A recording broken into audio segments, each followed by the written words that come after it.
ज्ञान और विद्या के सागर पूज्य गुरुवर अपने असीम अथाह समीचीन ज्ञान के द्वारा हम अज्ञानी जीवों के अंतरंग को सदा सम्यक्त्व से प्रकाशित करते रहें। इन्हीं भावनाओं के इच्छुक गुरुवर के पावन पवित्र चरणों में कोटि कोटि नमोस्तु। सबके ऊपर समान दृष्टि है।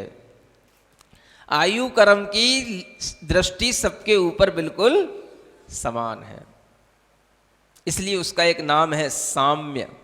मृत्यु का एक नाम क्या है? हाँ, बिल्कुल समभाव से मृत्यु सबके साथ में अपना काम कर जाती है। उसके लिए कोई छोटा बड़ा नहीं होता, कोई दरिद्री, कोई बड़ा, कोई राजनेता, कोई गरीब, कोई दीन, कुछ नहीं होता। उसके लिए सब बराबर है।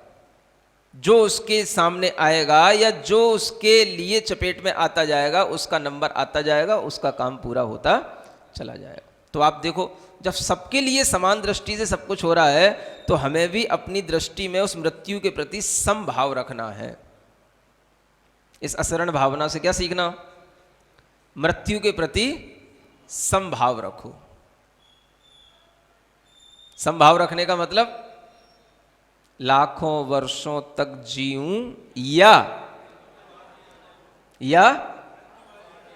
बोलो तो मृत्यु आज ही आ जावे।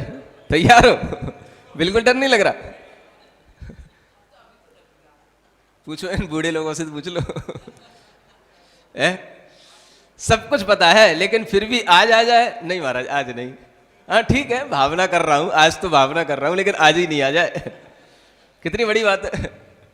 लाखों वर्षों तक या आज ही, इतनी बड़ी दूरी और इतना कम समय, समझ आ रहा है? इन दोनों में भी बिल्कुल समभाव रहे।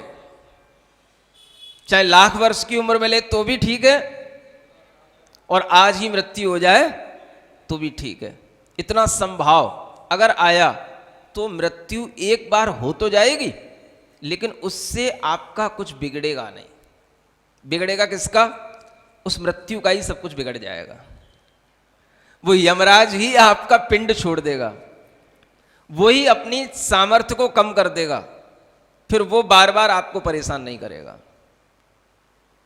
समझ में आ रहा है? ये समभाव का ये फर्क होता है। तो मृत्यु को एक नाम सम इसीलिए दिया गया कि इसको हम समभाव से ही जीत सकते हैं, क्योंकि उसका नाम साम्य है।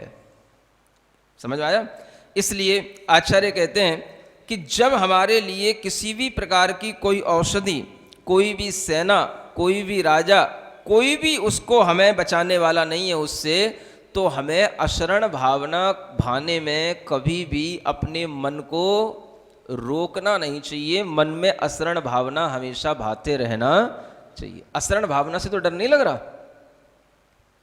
जिनको मृत्यु से डर लगेगा उन्हें असरण भावना भाने में भी डर लगेगा। अब समझ लो कितनी बड़ी चीज हो गई।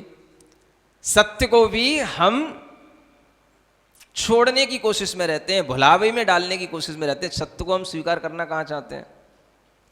तो इसलिए ये असरण भावना जरूरी है, क्योंकि इसके माध्यम से हम सत्य के बड़े निकट हो जाते हैं।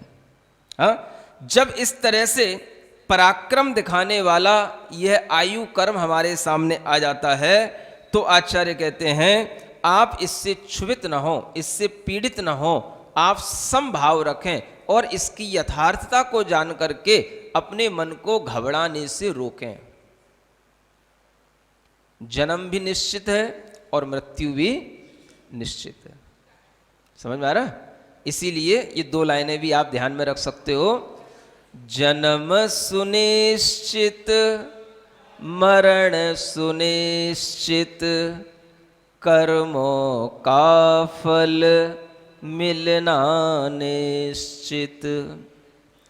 फिर संयोग वियोगों के क्षण, फिर संयोग वियोगों के क्षण, घबराने से क्या, जो हो सो हो, जो है सो है, हमको क्या, हमको क्या, हमको क्या। 12 भावनाओं का प्रकरण चल रहा है, जिसमें पिछले कई दिनों से असरण भावना के विषय में विचार किया जा रहा है। जब कोई विचार लंबे समय तक होता है तभी वो विचार हमारे भीतर बैठ पाता है। इसलिए जिन भावनाओं में आचार्यों ने बहुत बड़े बड़े छंदों में बहुत बड़ी बड़ी संख्या में श्लोक बना कर के हमें असरण भावना का वर्णन सुनाया है, वही वर्णन अगर हम निरंतर पढ़ते हैं तो हमारे अंदर भी कहीं ना कहीं वह भावना गहरी बैठ सकती है। इसलिए असरण भावना को भाने के लिए यहाँ आज इसका उपसंहार तो होना ही है, लेकिन इस असरण भावना में बहुत बड़े बड़े छंद भी आपके सामने आएंगे, जिनके माध्यम से आचार्य शुभचंद्र महाराज ने इसका वर्णन कितने अच्छे ढंग से किया है ये आप समझ सकोगे। इसी असरण भावना को आगे बढ़ाते हुए कहा जा रहा है, अकृताभीष्ट कल्याण मसिद्धारब्ध वांछितम प्रागेवागत्य निस्त्रिंशो हंति लोकम यमः क्षणे। कहते हैं कि यह काल, यह जो यम है, ये बड़ा निर्दयी है। समझ आ रहा है? देखो, समझाया तो जा रहा है आपको यम के माध्यम से ही, काल के माध्यम से ही। और जैसे कोई बाहरी वस्तु हो, यमराज कोई बाहर की कोई चीज हो, ऐसे समझाया जा रहा है। समझ आ रहा है? क्योंकि जो लोग समझदार हैं वो समझ लेते हैं कि ये कहाँ पर इशारा किया जा रहा है। यमराज कोई बाहर से आने वाली वस्तु नहीं है, लेकिन ये समझाने के लिए कि दुनिया में हमारी दृष्टि बाहर रहती है, तो हम संसार के ही प्राणियों को देखा करते हैं, तो उसे दिखाने के लिए इस तरह का वर्णन करना पड़ता है कि देखो वह यमराज संसार में किसी भी प्राणी के लिए अपने चंगुल से उसको छोड़ता नहीं है, और यमराज के चक्कर में जो पड़ा हुआ है वो कोई भी हो, कैसा भी वह कार्य कर रहा हो, कोई भी कार्य उसका अधूरा पड़ा हो, कोई भी काम पूरा होने ही वाला हो, उसे इससे कोई मतलब नहीं होता। जब इस तरह से यमराज का बाहरी वर्णन बाहर के रूप में आपसे किया जाता है, तभी आपको समझ में आ पाता है कि कोई मृत्यु जैसी चीज है। लेकिन ये ज्ञान में रखना कि मृत्यु बाहर नहीं है, मृत्यु भीतर है। इसलिए यहां पर कहा जा रहा है कि कोई भी यमराज, कोई भी यम संसार में लोगों के काम करना शुरू कर दिए, पूरे नहीं हो पाए।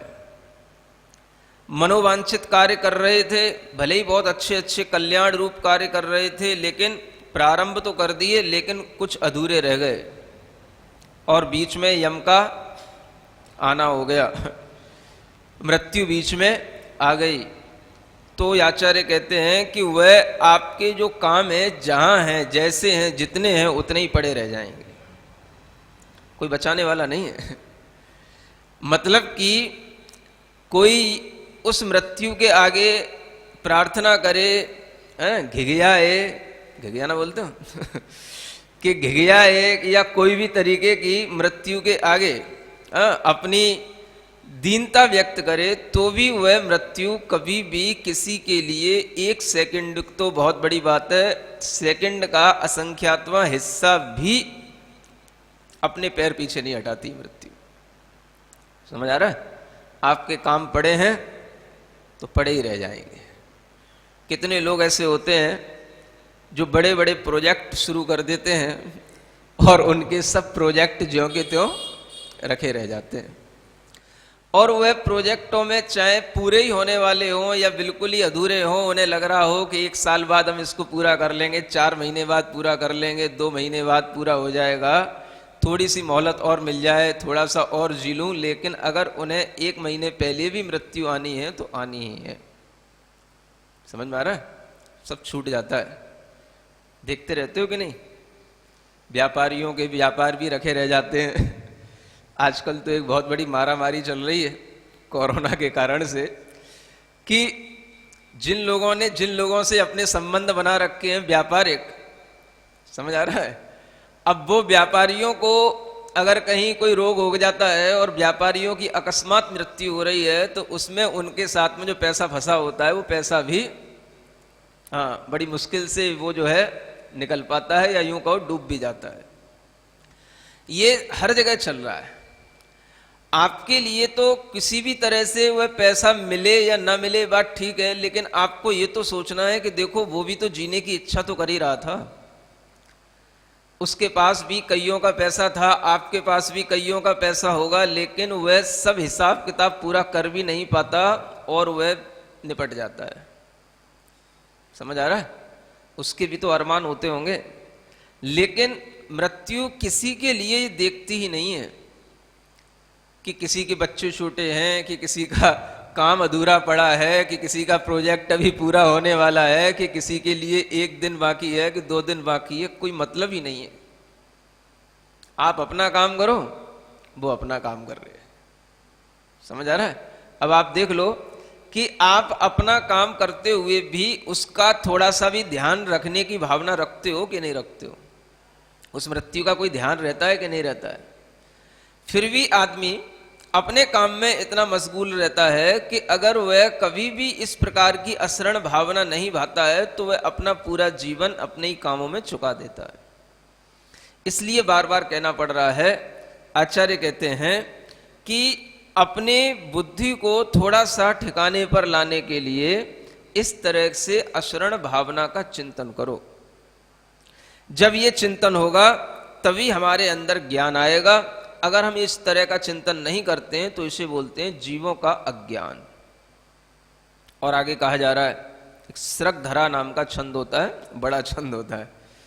भ्रूभंगारंभ भीतम स्खलति जगदिदम ब्रह्मलोकावसानम सद्यस्तृट्यन्ति शैलास चरण गुरुभरा क्रांतधात्रीवशेन येषां तेऽपि प्रवीरा कतिपय दिवसहि कालराजेन सर्वे नीता वार्तावशेषम तदपि हतदियां जीवतेऽप्युद्धताशा। कुछ समझ आया? कहा जा रहा है ऐसे पराक्रमी लोग हुए हैं दुनिया में जिनके भौं के कटाक्षों से ब्रह्मलोक तक हिल जाता था। समझ आ रहा है? ब्रह्मलोक मतलब ऊपर 5वां स्वर्ग समझ लो आप। यहां तक का लोक के जीव भी जिनके भौं अगर टेढ़ी हो जाएं, समझ आ रहा है, तो पूरा लोक हिल जाए, ऐसे ऐसे सामर्थ्य वाले पुरुष रहे हैं दुनिया में। और जो जब चलते हैं तो जिनके चरणों के भार से ऐसा लगता है कि जैसे पर्वत पर अगर चल जाएं तो पर्वत के भी खंड खंड हो जाएं। इतने बलशाली पुरुष हुए हैं, इतने सामर्थ्यवान पुरुष हुए हैं, इतने प्रभावशाली पुरुष हुए हैं। और ऐसे ऐसे सुबट हुए हैं जिनकी अब केवल कहानी हमारे सामने है, कोई भी उनका नामो निशान अपने सामने नहीं है। फिर भी हमारे लिए ये सोचने की बात है कि आखिर काल ने ऐसे भी प्रभावशाली महाबलवान लोगों को खा लिया, उनको भी निगल लिया, उनको भी नहीं छोड़ा। अगर ऐसे भी लोग काल के प्रभाव में चले जाते हैं, समाहित हो जाते हैं, तो हम लोगों की क्या कथा है जो हम आज जीने के लिए इतनी उद्धत आशा रखे हुए हैं। जीवतेऽप्युद्धत आशा, क्या कहा जा रहा है? जीने की बहुत बड़ी आशा रखे हुए हैं। जीने की आशा रखना अच्छी बात है, कोई बुरी बात नहीं है, लेकिन जीने के लिए इतनी बड़ी आशा रखना कि मृत्यु को बिल्कुल ही भुला देना, ये अच्छी बात नहीं है। समझ आ रहा है? जीने के लिए तो आशा रखनी पड़ती है, लेकिन जो व्यक्ति जीने की आशा रखे बिना भी जीते हैं वो साधु वृत्ति के जीव कहलाते हैं। क्या समझ में आया? एक तो जीने की आशा से जीना और एक आशा के बिना जीना। आशा के बिना जीना हो सकता है? क्यों? आपको क्या आशा करने की जरूरत है? अगर आप जीने की आशा नहीं भी करोगे तो भी आप तो जीते तो रहोगे ही ना।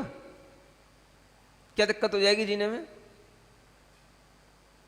आप समय पर खाओ, समय पर सो, अपना जो भी आपको व्यवहार निभाना है व्यवहार करो, बस इतना ही करते रहो। जीने की आशा मत रखो कि मैं बहुत ज्यादा जीऊं, बहुत ज्यादा जीऊं। अगर हम इस आशा के बिना भी जीते हैं तो भी हमारा जीवन चल सकता है, और इस आशा के बिना यदि हम जीते हैं तो इसका मतलब है कि हमारे अंदर एक समभाव से जीने की प्रक्रिया आ गई है।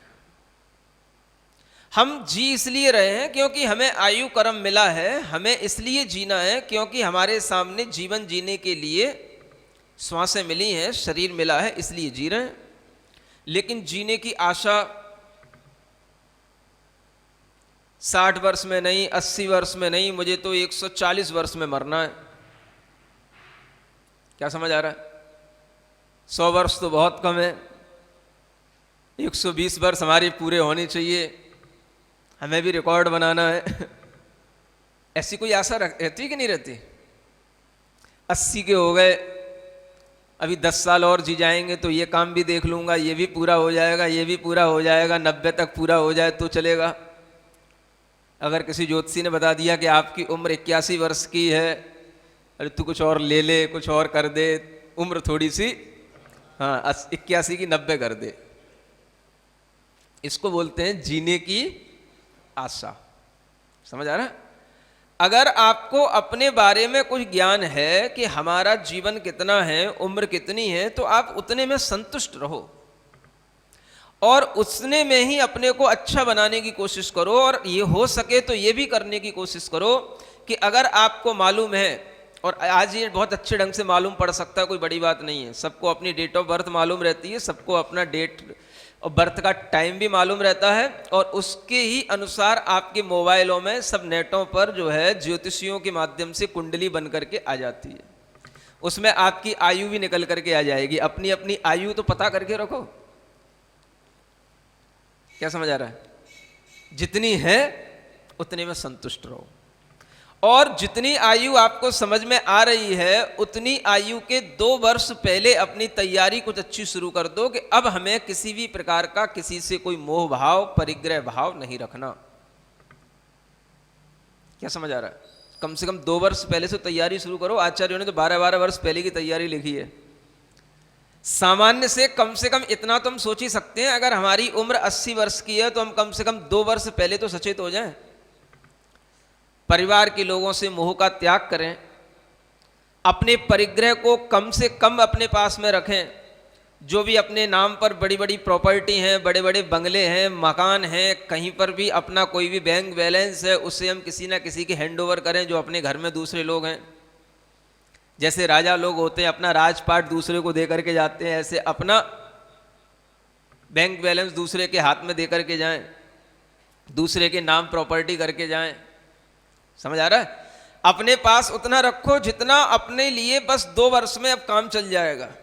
कितने जोड़ी कपड़े चाहिए, कितने जूते के जोड़े चाहिए, कितने आपको रजाई चाहिए, कितने कंबल चाहिए, कितना बड़ा घर चाहिए, और कितनी आपको रोकड़ चाहिए, नगद मनी। समझ आ रहा है? 10,000, 20,000, 1 लाख, 2 लाख, 2 साल में कितना खपटाओगे, कितना निपटाओगे बताओ? समझ आ रहा है? इतना तो करो।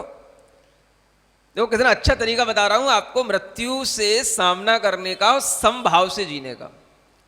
अब आप जीने की आशा छोड़ो, बस हमें 2 साल में यदि हमारे लिए जीवन समाप्त होने वाला है तो हम अपनी 2 साल में, मान लो हम अगर थोड़ा बहुत आगे पीछे हो भी गया तो 2 महीने नीचे भी हो सकते, 2 महीने ऊपर भी हो सकते, कोई जरूरी नहीं बिल्कुल ही एक्यूरेट हर कोई ज्योतिष निकले। समझ आ रहा है? कोई फर्क नहीं पड़ता, 2-4 महीने कम या 2-4 महीने ज्यादा। और आप उस समय पर अपने अंदर यह भाव रखने की कोशिश करो कि आप समभाव से जीने के लिए अपने मन में इस तरह के आरंभ और परिग्रह से अपने आप को बचाओ।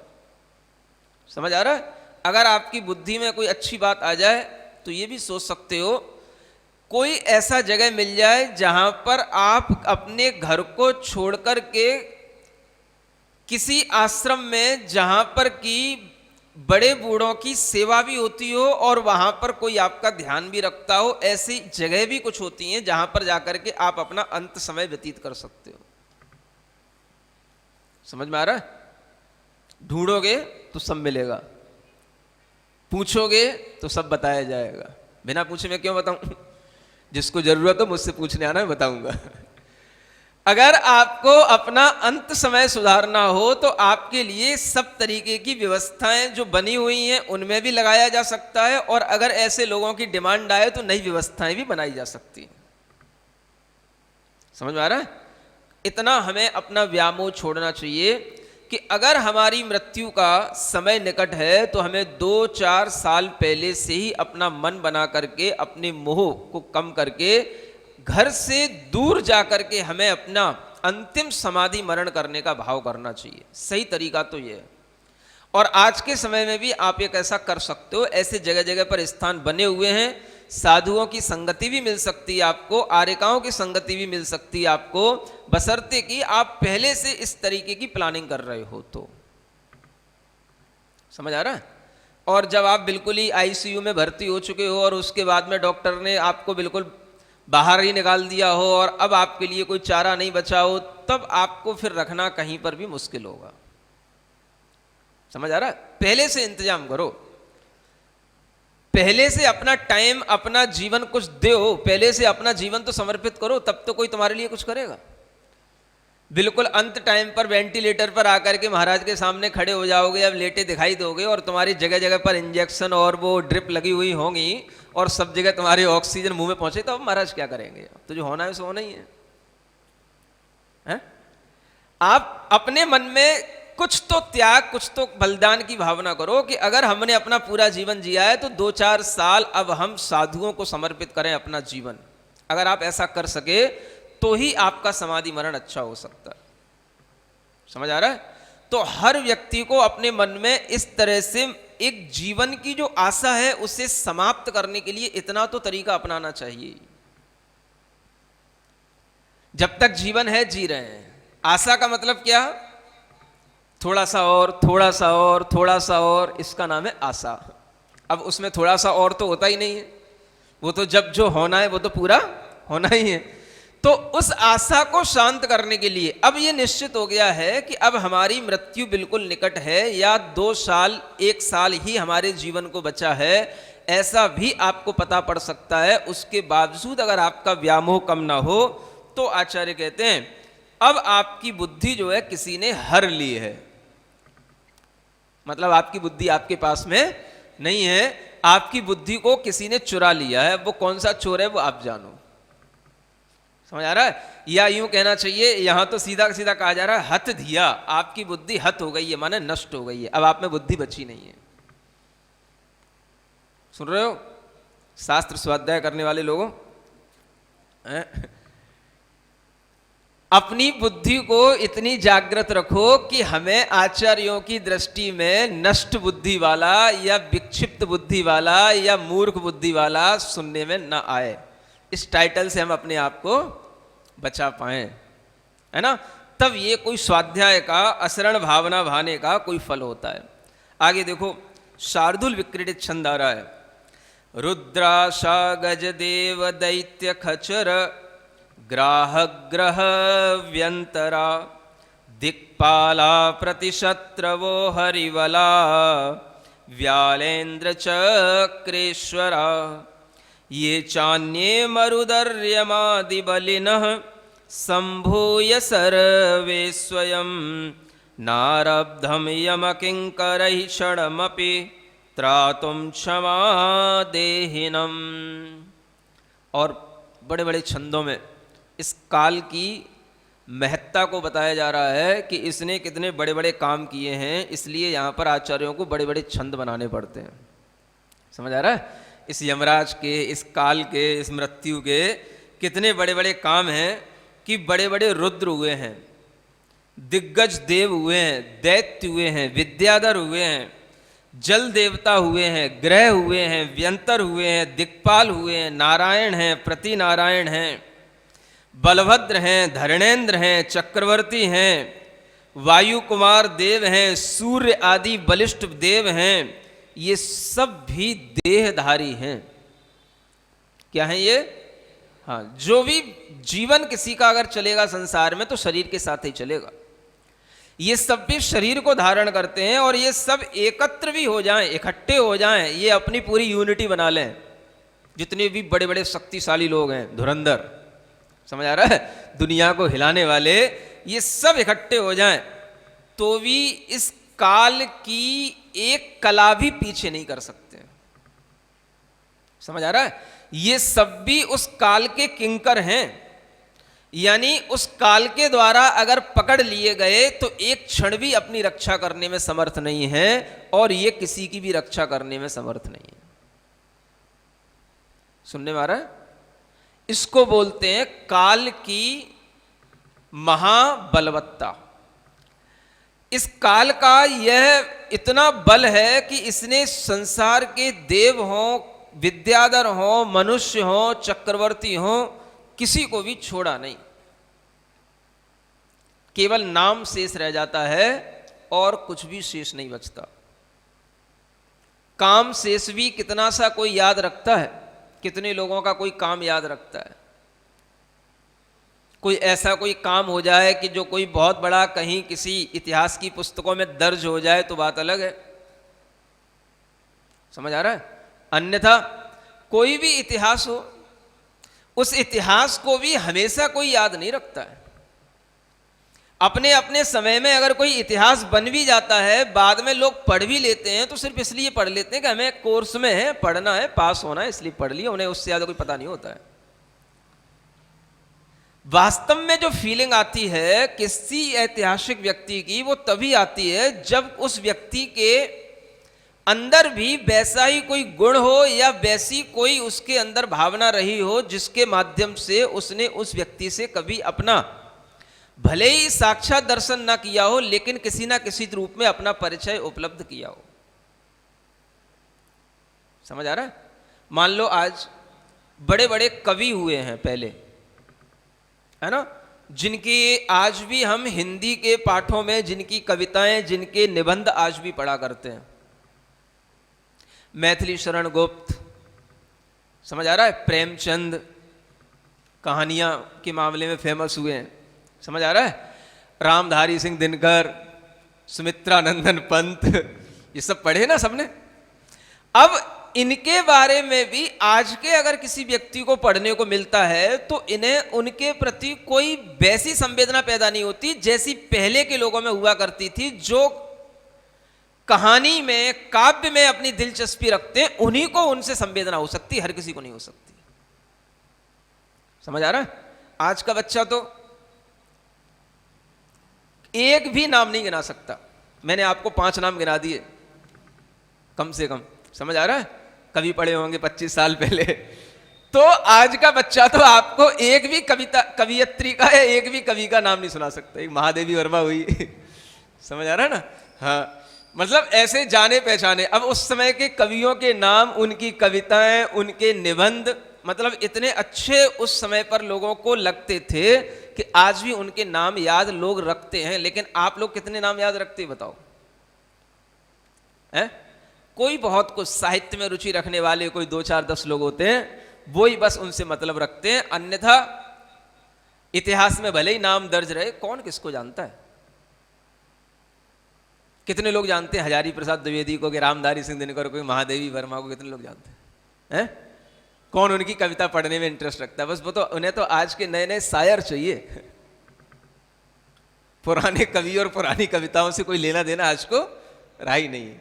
समझ आ रहा है? नई नई धुनें चाहिए, नए नए शायर चाहिए, नए नए कवि चाहिए जो उनकी आवाज में, उनकी धुनों में आज के हिसाब से लोगों को रिझा पाएं। उन्हीं को लोग याद रखते हैं। समझ आ रहा है? कपिल शर्मा के बारे में पूछो तो सबको पता होगा। हाँ, समझ आ रहा है? हाँ, भले ही कपिल सिब्बल के बारे में किसी को नहीं पता होगा। तो लोगों के अपने अपने इंटरेस्ट के अनुसार इतिहास सबको याद रहता है। कुल मिलाकर के कहने का मतलब यह है, कोई भी व्यक्ति चाहे कितने ही बड़े से बड़ा हीरो रहा हो, समझ आ रहा है? आपके जमाने के हीरो अलग होंगे, आज के जमाने के हीरो अलग है। आपके जमाने का कोई हीरो आज मरता है तो आपके अंदर एक कोई भावना आती है, अच्छा वो मर गया। समझ आ रहा है? लेकिन जिसने उस जमाने के उन हीरो को देखा नहीं, जाना नहीं, वो अगर कभी आज कोई व्यक्ति उसके बारे में सुन भी लेता है, होएगा कोई, हमें क्या लेना देना, हमारे लिए तो वो कोई फेमस है ही नहीं है। समझ आ रहा है? तो कोई भी व्यक्ति हमेशा रहने वाला नहीं है। कहने का मतलब ये है, कोई कितना ही बड़ा दिग्गज क्यों ना हो, कितना ही बड़ा उसका फेम नेम कुछ क्यों ना हो, हर चीज एक समय तक ही चलती है, हमेशा किसी की नहीं चलती। समझ आ रहा है? ये दुनिया है, समय बदलता है, लोग बदलते हैं, लोग बदलते हैं, लोगों के कारनामे बदलते हैं, उनको समझने वाले लोग दूसरे आते हैं, उनकी प्रशंसा करने वाले लोग दूसरे होते हैं। इसलिए दुनिया में कोई ऐसा हुआ ही नहीं जिसकी प्रशंसा हमेशा कोई करता रहे। समझ आ रहा? कोई भी नहीं। हिटलर, नेपोलियन जैसे लोग भी होंगे, अपने जमाने में रहे होंगे, कुछ सदियों तक उनकी चर्चाएं चली होंगी। आज कुछ नहीं है, कोई नहीं कुछ समझता, ना हिटलर को नेपोलियन को। आज के हिटलर तो दूसरे ही हैं। समझ आ रहा है? जो अपने सामने हैं वो आज के हिटलर हैं, आज के नेपोलियन दूसरे हैं। तो अगर हम ये ध्यान रखें कि किसी की भी इस संसार में हमेशा प्रभावशाली कितना ही व्यक्तित्व क्यों ना हो, कभी भी उसका प्रभाव हमेशा नहीं रहा। चीज अच्छी है, अच्छी होगी, लेकिन हमेशा कोई भी चीज अच्छी बनी रहे ऐसा होता नहीं। आप फिल्में देखते हो, अपने जमाने की कितनी फिल्में हिट होती हैं, सुपर डुपर हिट होती हैं। समझ आ रहा है ना? लेकिन क्या कोई भी हिट फिल्म हमेशा हिट रहती है? क्या समझ आ रहा है? कोई नहीं। हर साल नया नया होना है, हर 2 साल में नया नया आना है, और हर चीज में आदमी का इंटरेस्ट नया नया बढ़ना है। आप कहते रहो ये उस समय की रिकॉर्डेड फिल्म है या उस समय के रिकॉर्डेड हीरो हैं, ये सब होंगे, लेकिन आज के व्यक्ति को तो पसंद कुछ और ही आएगा, जो उसके आज दिमाग के अनुसार होगा तो पसंद आएगा। वो कि सब ठीक है, होगा होगा होगा, ज्यादा होगा तो इतिहास में नाम दर्ज करा दो, पेपर आ जाएगा तो उसमें लिखाऊंगा, ज्यादा इससे ज्यादा कुछ नहीं हो सकता। लेकिन कोई भी उसके पीछे दीवाना नहीं हो सकता है। समझ में आ रहा है? तो ये ध्यान करके रखो कि दुनिया में किसी का भी प्रभाव हमेशा कभी रहा ही नहीं, और कोई भी कितना भी प्रभावशाली व्यक्ति हो, उसके गुणगान हमेशा हर सदियों में कोई गाता नहीं। कोई ना कोई दिन आ जाए, किसी के लिए कोई दिन फिक्स कर दो, कभी उसकी हम पुण्य जयंती मना लें या कोई श्रद्धांजलि सभा के दिन हम उसके गुणगान कर लें, ये अलग मैटर है। लेकिन हमेशा कोई किसी को अपना ना आदर्श मान के रखता, ना हीरो मान के रखता। समझ आ रहा है? ये दुनिया का चलन है, चलन। किसका चलन? दुनिया का चलन, वक्त का चलन, लोगों का चलन। समझ आ रहा है? और इस तरह के चलन में ही अगर हमारा भाव रहेगा तो हमारे अंदर का मोह कम हो सकेगा। ये इसलिए बताया जा रहा है कि हम इतने उद्धत हो जाते हैं किसी भी काम को करने में और अपना रिकॉर्ड दर्ज कराने में कि हमें ऐसा लगता है कि जैसे हमारे रिकॉर्ड के आगे फिर कोई रिकॉर्ड होगा ही नहीं। समझ आ रहा है? Guinness book of world record के पीछे पड़े हैं आज लोग। एक जमाना था जब मैं भी Guinness book of world record कभी पढ़ा करता था तो मुझे ऐसा लगता था कि वास्तव में कोई बहुत बड़े बड़े वर्ल्ड रिकॉर्ड होते होंगे। लेकिन जब आजकल देखता हूं आदमी किसी ना किसी तरीके की युक्तियों से वो रिकॉर्ड बनाने की कोशिश करता है और रिकॉर्ड उसमें दर्ज हो जाते हैं, तो अब तो वो कभी वर्ल्ड रिकॉर्ड वाली किताबें भी पढ़ने की कभी ना तो इच्छा हुई और ना वो हो सकती, क्योंकि जब लोगों को ऐसा देख लेता हूं कि सब इसी जुगत में सब काम करते हैं तो फिर मन नहीं होता। समझ आ रहा है? हर चीज की कीमत तब तक थी जब आदमी ने कुछ अपने स्वार्थ के बिना, लोभ के बिना किया, लेकिन फिर भी कुछ उसके बहादुरी के काम हो गए तो वो चीजें पढ़ने में अच्छा लगता है। लेकिन जब आदमी अपनी ख्याति खुद उसमें लिखाना चाहता है तो फिर किसी को पढ़ने की इच्छा नहीं रहती। तुम अपना नाम भले ही दर्ज करा लो तो कोई दूसरा नाम तुम्हारा पढ़ने वाला नहीं है और पढ़ करके खुश होने वाला नहीं है। समझ आ रहा है? आजकल अब कोई चीजें बड़ी रही नहीं, ना Limca book of world record, ना गिनीज बुक ऑफ वर्ल्ड, कोई चीजें बड़ी है ही नहीं। बस आपके पास में टर्म्स होने चाहिए, पैसा होना चाहिए, थोड़ी सी जुगाड़ होना चाहिए, बस उस टीम को बुला करके आपको अपना काम दिखाना चाहिए, बस सब हो सकता है, सब हो जाता है। ज्ञान और विद्या के सागर पूज्य गुरुवर अपने असीम अथाह समीचीन ज्ञान के द्वारा हम अज्ञानी जीवों के अंतरंग को सदा सम्यक्त्व से प्रकाशित करते रहें। इन्हीं भावनाओं के इच्छुक गुरुवर के पावन पवित्र चरणों में कोटि कोटि नमोस्तु।